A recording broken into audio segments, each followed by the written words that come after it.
오늘 말씀 함께 보도록 하겠습니다. 요한복음 5장 1절부터 15절입니다. 좀 길죠? 한 절씩 교독하시고 마지막 절 함께 합독 하겠습니다.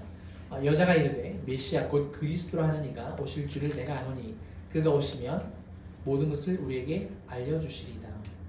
예루살렘에 있는 양문 곁에 우리말로 베데스다라는 곳이 있는데 거기 행당 5이 있고 1절 제가 잘못했군요.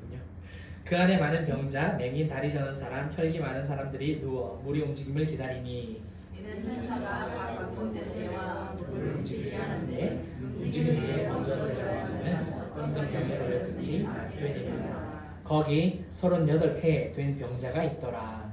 예수께서 그 모습을 보시고 병이 벌써 오래된 줄 아시고 이르시되 내가 낫고자 하느냐. 병자가 대답하되 주여 물이 움직일 때에 나를 못에 넣어주는 사람이 없어 내가 가는 동안에 다른 사람이 먼저 내려가나이다. 예수께서 이르시되 일어나 내 자리를 들고 걸어가라 하시니 그 사람이 곧 나아서 자리를 들고 걸어가니라. 이 날은 안식일이니 유대인들이 병난 사람에게 이르되 안식일인데 내가 자리를 들고 가는 것이 옳지 아니하니라. 대답하되 나를 낫게 한 그가 자리를 들고 걸어가라 하더라 하니 그들이 이르되 너에게 자리를 들고 걸어가라 한 사람이 있느냐. 고침을 받은 사람은 그가 누구인지 알지 못하니 이는 거기 사람이 많음으로 예수께서 이미 피하셨습니다. 그 그에 예수께서 성전에서 사람마다 이르시되 오라 내가 나왔으니 더 심한 것이 생기지 않게 하시는 죄를 범하지 말라 하시니. 함께 읽겠습니다. 그 사람이 유대인들에게 가서 자기를 고친 이는 예수라 하니라. 아멘. 자, 오늘은 죄는 눕히고 은혜는 일으킨다. 제목이 좀 특이하죠. 이 제목을 가지고 함께 말씀을 나눴으면 좋겠습니다. 제가 보니까 이 38년 된 병자는 2번 설교를 했더라고요. 2022년도에 이제 예수님의 그 7가지 표적이 요한복음에 나오거든요. 그래서 3번째 표적인가, 아무튼 4번째 표적인가, 아무튼 해서 이렇게 한번 설교를 한 적이 있고, 또 작년에도 한번 했더라고요. 올해 한 번 더 하게 되어졌습니다.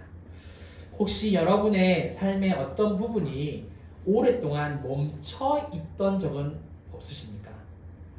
몸이 움직이고요. 일상을 살아가기는 해요. 그런데 영혼 깊이 눌려있고 또 어떤 영역에서는 오랫동안 눕혀진 채 아무런 소망 없이 하루하루를 버티며 살아가는 그런 적 있지 않으십니까? 저도 그런 경험을 많이 해봤는데요.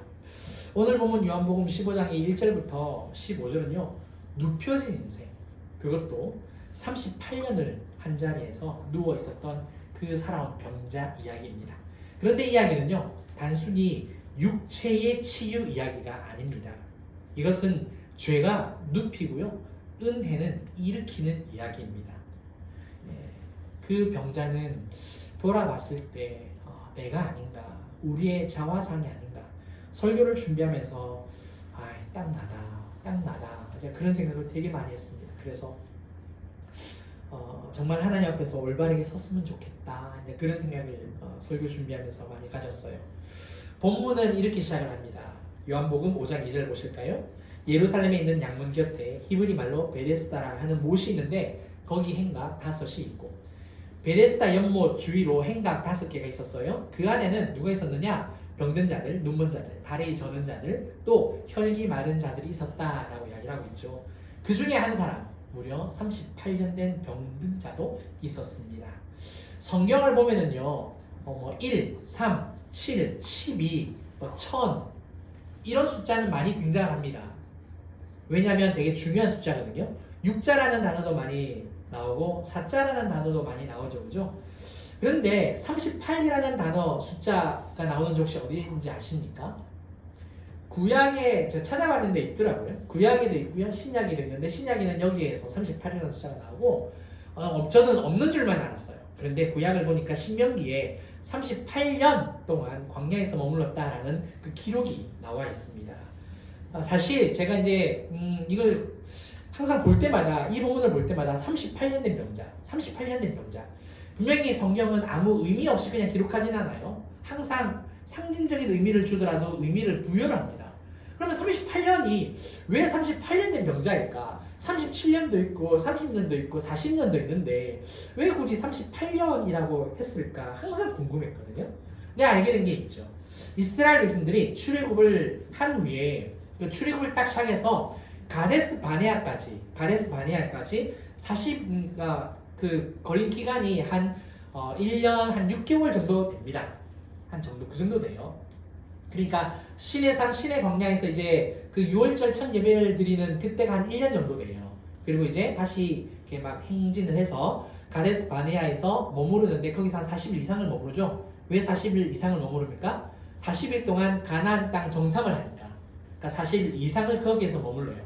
그래서 대충 기록을 이렇게 성경을 통해서 재보면은 정확하게는 안 나오지만 한 1년 6개월 정도 되더라. 그렇게 나와 있습니다. 그런데 아시죠? 가데스 바네아에서 어떤 일이 벌어집니까? 너희가 40일 동안 정탐을 했는데 그 40일을 1일을 1년으로 쳐서 40년 동안 광야에서 머무르게 하리라 이런 말씀을 하시잖아요. 그래서 쫓아보내시죠. 근데 1년 6개월까지 같이 쳐줍니다. 그래서 그 바산왕 시온 요케 모압 땅 이쪽으로 올라가지 못하고 그 안에서 얼마 동안 머무릅니까? 그 기간이 38년입니다. 그게 신명기 나옵니다. 그 기간이 38년. 그래서 제가 알게 된 게 있어요. 구약과 신약이 짝이 이루는데 광야에서 38년 동안, 즉 하나님 앞에 불순종으로 반역하여서 그 죄값을 치르는 기간 몇 년? 38년. 이 병든 자가 뭐 때문에 병에 걸렸는지 아시죠? 나중에 나오는데 그 죄 때문에 병에 걸려 있어요. 죄를 회개했다라는 고백이 안 나와요. 그래서 죄 때문에 회개하지 않아서 병들어서 누워있던 기간 38년. 하나님 앞에 회개하고 나아가지 않으면 그 병든 상태에서 계속 죄악된 상태에서 머물러 있는 거구나. 그게 38이라는 숫자. 그래서 성경에서 38이라는 숫자는 제가 정의하기를 돌고 도는 삶의 무기력함을 상징하지 않을까. 저는 그렇게 해석을 해봤습니다. 예수님이 38년 된 병자에게 다가가서 물으십니다. 5장 6절 보실까요? 예수께서 그 눈웃을 보시고 병이 벌써 오래된 줄 아시고 이르시되 내가 낫고자 하느냐? 네가 낫고자 하느냐? 이렇게 물어보세요. 근데 이때 병자가 뭐라고 대답합니까? 예! 낫고 싶습니다! 우리는 이렇게 대답을 해야 되잖아요. 그런데 그게 아니죠. 5장 7절 보실까요? 병자가 대답하여 주여 물이 움직일 때에 나를 못에 넣어주는 사람이 없어 내가 가는 동안에 다른 사람이 먼저 내려가나이다. 38년 된 이 병자의 말은 무엇을 의미할까요? 나를 도와주는 사람이 없다는 겁니다. 다시 말해 나는 아무것도 할 수 없다는 거예요. 그러니까 나를 도와줄 수 있는 사람이 없다는 것은 지금 내 힘으로 할 수 있다 없다? 없다라는 말이죠. 나는 아무것도 할 수 없습니다. 무슨 말이냐? 이 사람은 깊은 절망과 또 영적인 무기력 그 앞에서 무너져 있다는 겁니다. 빠져 있다는 거죠. 사실 이 고백은요, 우리가 하나님의 은혜가 작동할 수 있는 지점이기도 합니다. 나의 그 절망 속에서 소망이 생겨나고요. 나의 그 절망을 통하여서 하나님이 일하시기 시작을 하시지만 오늘 이 부분에 있어서는 좀 다른 관점입니다. 제가 드리는 말씀의 뉘앙스는 죄가 사람을 무기력하게 만든다는 거예요. 죄는 사람을 무기력하게 만든다. 아무것도 할 수 없는 사람으로 만들어버린다. 우리가 일상에서 죄를 범하면 그 죄로부터 속박이 됩니다. 눈에 보이든 안 보이든, 내가 알든 모르든 느끼든 모르든. 그리고 사람의 영혼을 눕혀요. 자빠지게 만듭니다. 어떻게 눕힙니까? 자신을 불쌍히 여길 힘이 사라져요. 자신을 불쌍히 여기는 힘이 사라집니다. 하나님을 찾을 능력까지 빼앗아 버립니다. 시편 42편, 43편에 그런 내용 나오잖아요. 내 영혼아 어찌하여 내가 낙심하느냐. 근데 이거는 그래도 그나마 영혼이 살아있는 상태예요. 그런데 아예 죄 가운데 누워버리면요, 그 고백조차 할 수 없어요. 왜 그러느냐? 그 다음 구절에 저 현수막에 적혀있거든요. 그가 나타나 도우심으로 말미암아 내 하나님을 여전히 찬송하리로다. 자기 영혼에게 이야기할 수 있다니까요. 내 영혼아 살아나라. 내 영혼아 송축하라. 오늘 찬양 드린 것처럼 할 수 있다니까요. 내 속사람에게. 그런데 완전히 죄 가운데 자빠져 버리면 그 죄 가운데서 회개하지 않고 일어나지 않으면, 그 기간이 계속해서 길어져 버리면 나를 불쌍히 여기는 힘조차, 하나님을 찾고 싶은 주여라는 그 한마디조차 나오기 어려워진다는 사실입니다. 그리고 그 누운 자리가 더 비참한 게 뭔지 아십니까? 나의 정체성이 됩니다.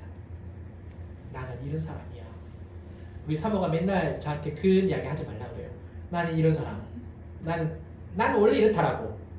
예, 제일 싫어하는. 그래서 안 하려고 굉장히 노력을 하는데 제가 침체될 때마다 그 이야기를 하고 있더라고요. 제가 침체될 때마다. 사랑하는 성도 여러분, 내가 그런 말을 하고 있으면 나는 안 돼. 난 안 돼. 우리 친구들 공부하다가 그럴 때 있잖아요. 그렇죠? 우리도 그런 시절 되게 많이 겪어왔잖아요. 또 회사에서 일터에서 다른 주변의 사람들과 나 이제 포기했어. 끝이 안 되는 거대. 이건 뭐다? 죄 가운데서 죄가 나를 지배하는 겁니다. 죄가 나를 지배하는 거예요. 다윗이 신앙생활을 잘 하다가 하나님께 죄를 범합니다. 유부녀였던 밧세바와 동침한 사건. 성경은요, 처녀와 동침한 것은 그것에 대한 본이나 어떤 다시 결혼을 하는 부분으로 이렇게 정리를 합니다. 그런데 성경에서 엄격하게 금하는 법이 하나 뭐냐면 유부녀와의 동침입니다. 왜냐하면 가정은 작은 교회라 그러잖아요. 가정을 해치고 무너뜨리는 그 작은 여우를 쫓아내라고 했기 때문에 가정의 유부녀와 함께 동침하는 것을 굉장히 무서운 법으로, 그래서 여자도 다른 외간 남자와 동침하는 것을 어떻게 합니까? 굉장히 무서운 법으로. 그래서 뭐 쓴물을 마시고 허벅지가 떨어져 나가는 그런 말씀이 기록되어 있잖아요. 가정을 깨트리는 죄가 굉장히 무섭다라는 것이 성경에서 일관되게 말하는 주장입니다. 아무튼 유부녀였던 밧세바와 동침한 사건입니다. 동침했을 때 아무런 일이 안 일어나요. 아무런 일이 안 일어나요. 시간이 좀 지나고 밧세바가 다윗에게 사람을 보내 임신 소식을 알립니다. 하나님을 신실하게 섬기고 사랑하는 다윗이었다면 원래 어떻게 하는 게 맞습니까? 천하의 다윗인데 그날이라도 회개를 했을 거예요. 그날 밤이라도. 아니면 그 다음 날이라도 회개를 하는 게 사실 다윗의 영성이라면 정상이었을 겁니다. 그런데 안 했던 거죠. 임신 소식이 들릴 때까지 안 했다라는 이야기고, 임신 소식이 들렸을 때에 어떻게 했을까요? 사실 이건 진짜 큰일이 난 겁니다. 왜 큰일입니까? 왕의 관점에서는 큰일 아니에요. 왜? 그 나라의 절대자니까. 그냥 모두에게 말하면 죽여버린다, 딱 이래버리면 되잖아요. 쥐도 새도 모르게 내가 없애버릴 거다, 딱 그냥 이 말만 한마디만 하면 모든 국민이 입 다물겠죠. 뒤에서 하든 말든. 그런데 하나님 앞에서는 큰일이라는 거죠. 하나님 앞에서는. 왜냐? 하나님의 은혜를 입은 자니까. 그런데 임신 소식을 들었을 때 어떡합니까? 또 다른 계획을 세웁니다. 어떤 계획입니까? 이 밧세바의 남편인 우리아를 죽이려고 하는 거죠. 전쟁터에서 열심히 싸우고 있는 우리아를 불러옵니다. 네, 돌아가서 동침하게 만들죠. 그런데 어떡합니까? 내가 은혜를 입었는데 어떻게 왕 앞에서 또 다른 나의 또 상사 앞에서 또 같이 싸우고 있는 그 병사들 앞에서 내가 어떻게 가정으로 들어갈 수 있느냐라고. 안 들어가죠. 결국 다윗의 계획이 실패하죠. 그러나 어떻게 되어집니까? 나중에 성공합니다. 결국에는 요압을 통해서 그 성 앞에서 화살을 맞아 죽게 만들어버리죠. 그러면 다윗이 언제 회개하죠? 언제 회개합니까? 아기가 태어난 후에. 아기가 태어난 후에. 한번 생각해 보겠습니다. 다윗이 처음부터 회개의 자리로 나아갔다면 우리아가 죽을 일이 없었습니다. 성경은 하나님께서 그 다윗에게 죄값을 치를 때에 밧세바와 동침한 것도 큰 죄라고 말씀하시는데 우리아를 죽인 일에 대해서 더 큰 죄라고 얘기를 하세요. 그래서 마태복음 1장에 예수님의 족보가 나오는데 5명의 여자가 나옵니다. 근데 그 5명의 여자 가운데서 밧세바의 이름이 안 나오고 우리아의 아내라고 기록되어 있습니다. 다른 성경에도 밧세바는 사무엘 하에만 나오지만 다른 성경에는 우리아의 아내라고 나옵니다. 우리아가 그만큼 하나님 앞에 소중한 생명이었는데 생명을 탈취했다라는 죄값을 물게 하시는 거예요. 생명에 관한 죄가 그렇게 큽니다. 그래서 하나님께서 어떻게 하십니까? 아기를 치시죠.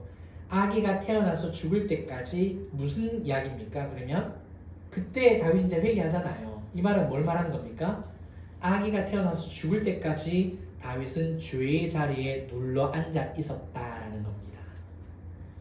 다시 말해서 언약궤를 다윗 성 안에 모셔놨으니까 예배는 했겠죠.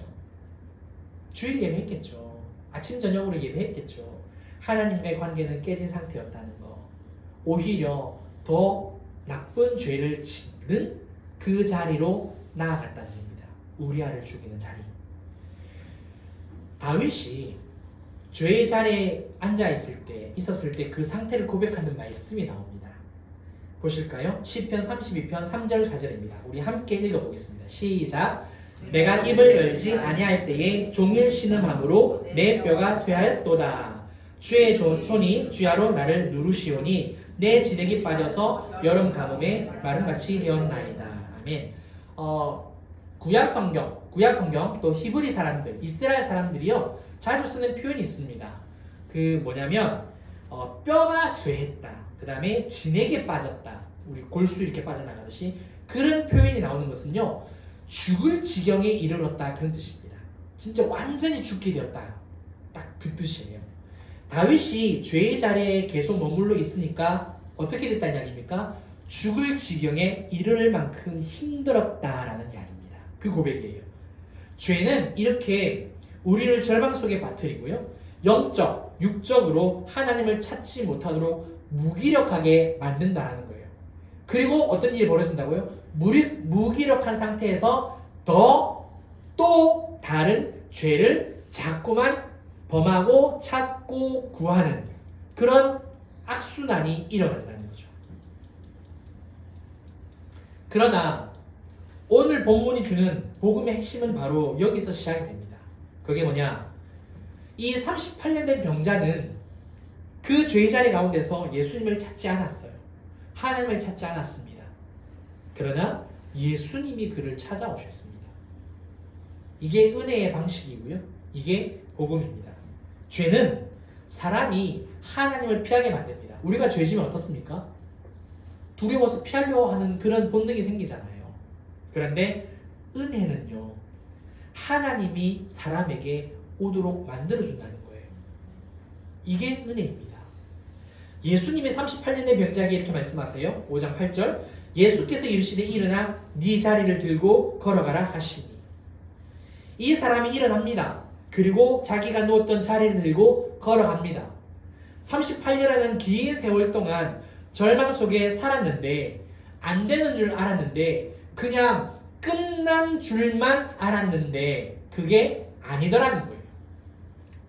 이것은 누가 봐도 기적이죠. 우리가 많은 간증자들의 간증을 들어보잖아요. 그러면 그냥 내가 새로워졌다고만 이야기하던가요? 아니죠. 옛날에 자신이 뭐를 잘못했는지에 대한 그 죄의 자리를 이야기를 하잖아요. 네 자리를 들고 걸어가라.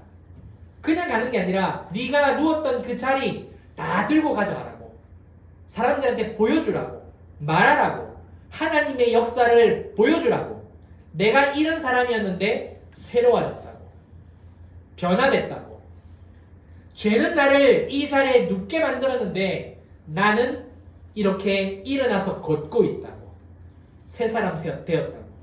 여기서 중요한 게 한 가지 있습니다. 그건 뭐냐?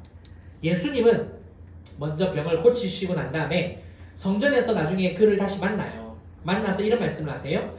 요한복음 5장 14절 하반절 우리 함께 읽겠습니다. 시작. 보라 내가 나았으니 더 심한 것이 생기지 않게 다시는 죄를 범하지 말라 하시니. 아멘. 이 말씀이 뭘 뜻할까요?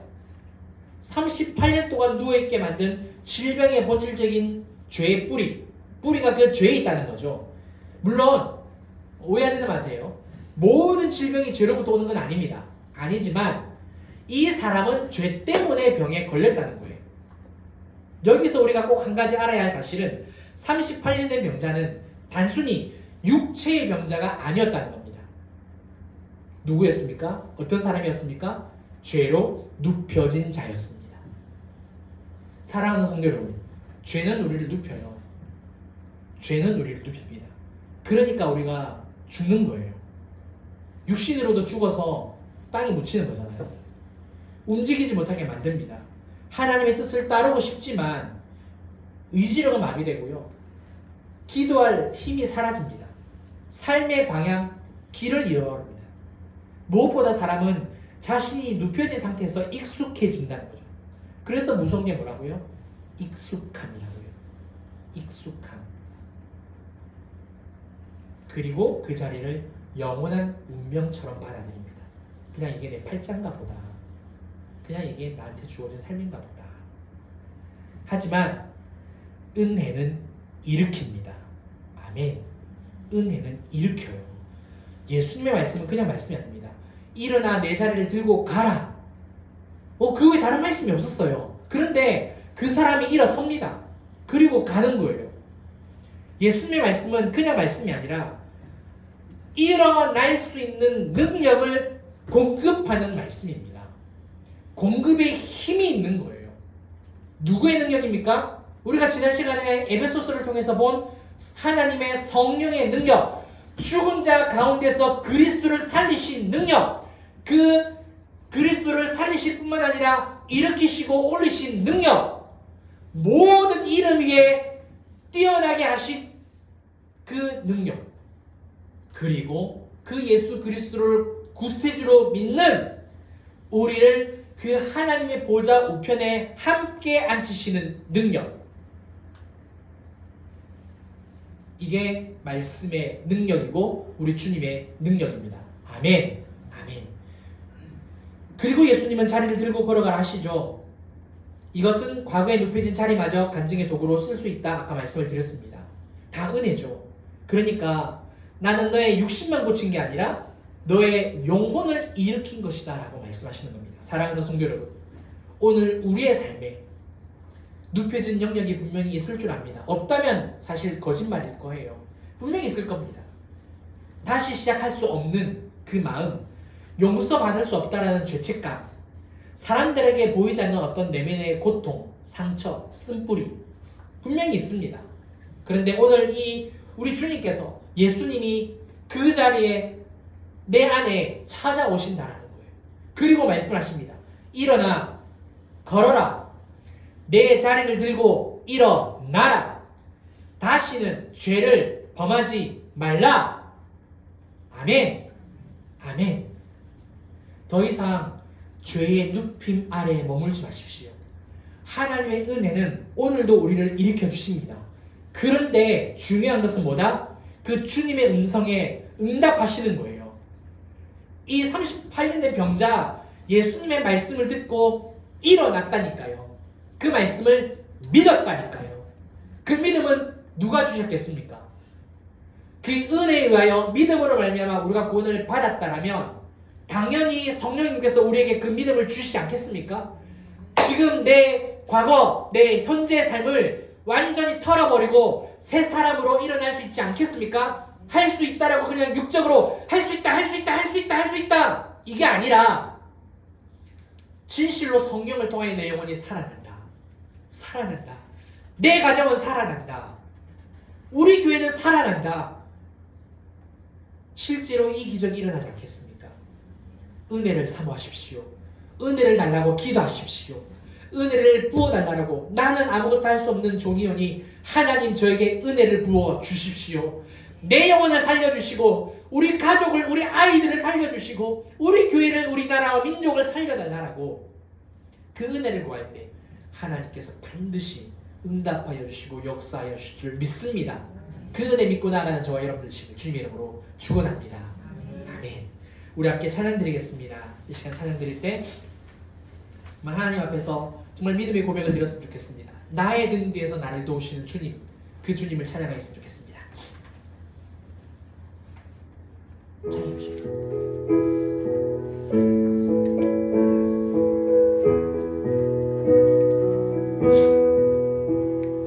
나의 등 뒤에서 나를 도우시는 주,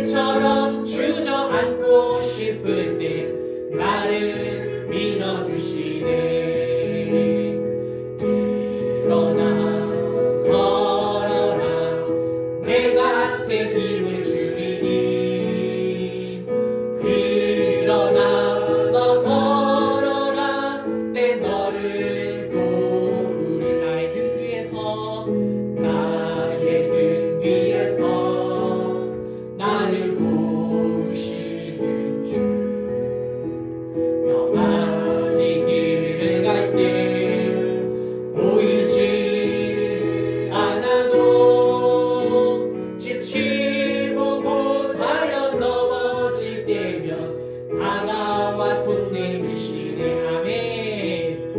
일어나 걸어라 내가 새 힘을 주리니.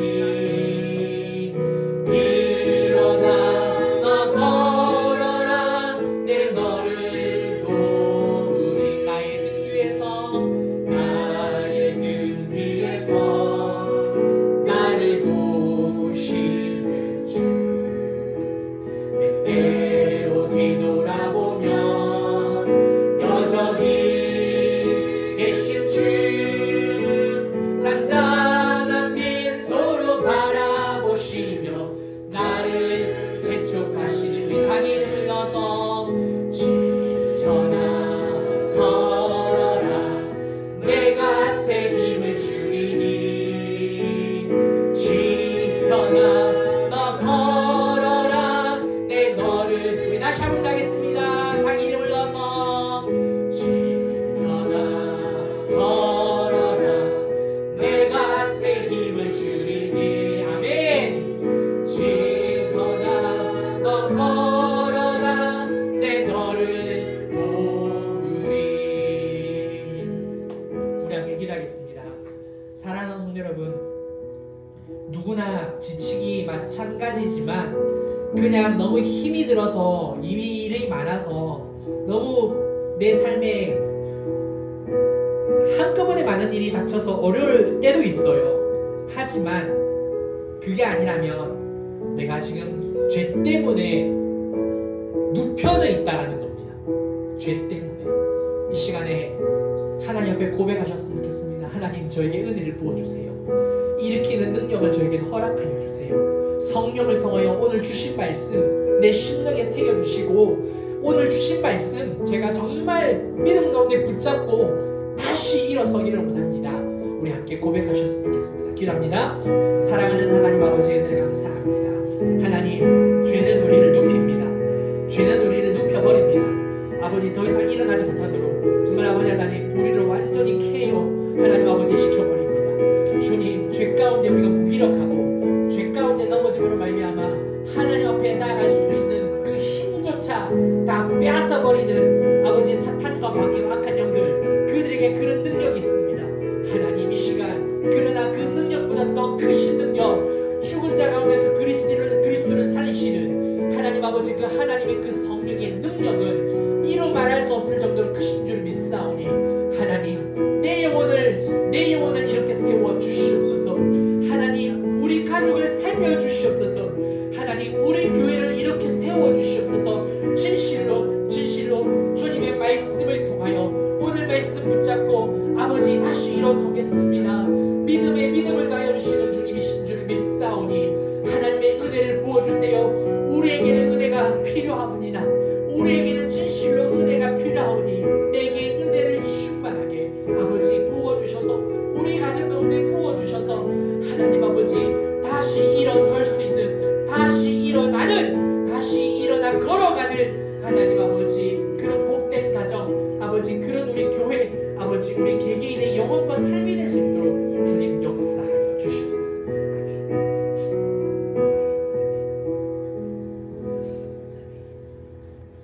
살아계신 하나님 아버지 감사합니다. 승리는 우리 주님의 것입니다. 아멘. 승리는 이미 우리 주님의 것입니다. 아멘.